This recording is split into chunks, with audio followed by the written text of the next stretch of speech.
আসসালামু আলাইকুম বন্ধুরা। দেখেন সুজুকি জিক্সার এসএফের কার্পোরেটর আমরা সুন্দরভাবে ওয়াশ করে নিয়েছি। তো মোটামুটি সবগুলা পার্টসই আমরা ওয়াশ করে ফিটিং করে দিব।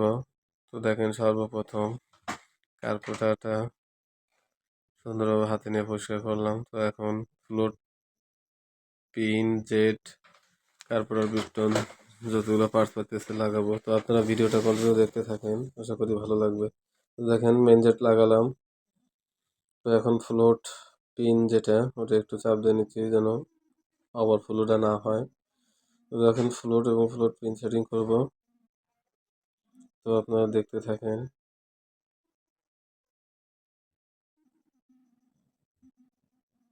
তো দেখেন ফিটিং করছি।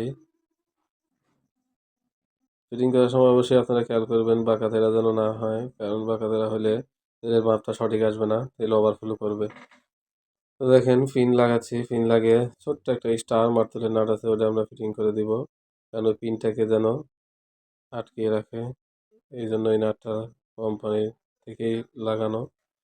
এখন ফ্লোরটা একটু নাড়াচাড়া করছি যেন আড়ে না থাকে, কারণ আড়ে হলেই তেল ডাইরেক্ট ওভারফ্লো হবে। তো এখন ঢাকনাটা লাগিয়ে দিব।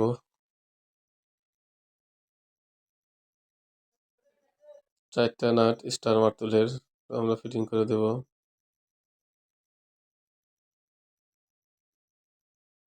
দেখেন লাগিয়ে দিচ্ছি।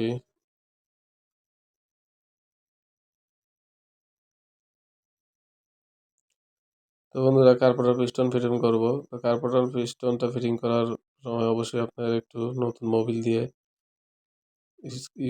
লাগিয়ে দিবেন, কারণ ওইটা তো ভিতরে শুকনা, কারণ যে ওইটা তো আপ ডাউন করে, অনেক সময় ওটা বডির সাথে ঘর্ষণ খায়, ওটা ক্ষয়ে যায়। তো একটু মোবিল করে দিলে দেখা যায় যে ওই জিনিসটা স্লিপিং ভালো হয়, সুন্দরভাবে খেলবে, কোনো দাগ হবে না। আর দাগ হলে পিস্টনটা খারাপ হয়ে গেলে ওইটা কার্পোরেটর আর ভালো পারফরমেন্স দেবে না। তো আপনারা অবশ্যই এটা খেয়াল করে লাগাবেন। তো দেখেন আমি লাগিয়ে দিলাম, এখন স্প্রিং ফিটিং করছি, ঢাকনা লাগিয়ে দিলাম, দিয়ে দুইটা নাট স্টার মার্তুলের আমি সুন্দরভাবে টাইট করে দিব। তো সবাই ভালো থাকবেন, সুস্থ থাকবেন।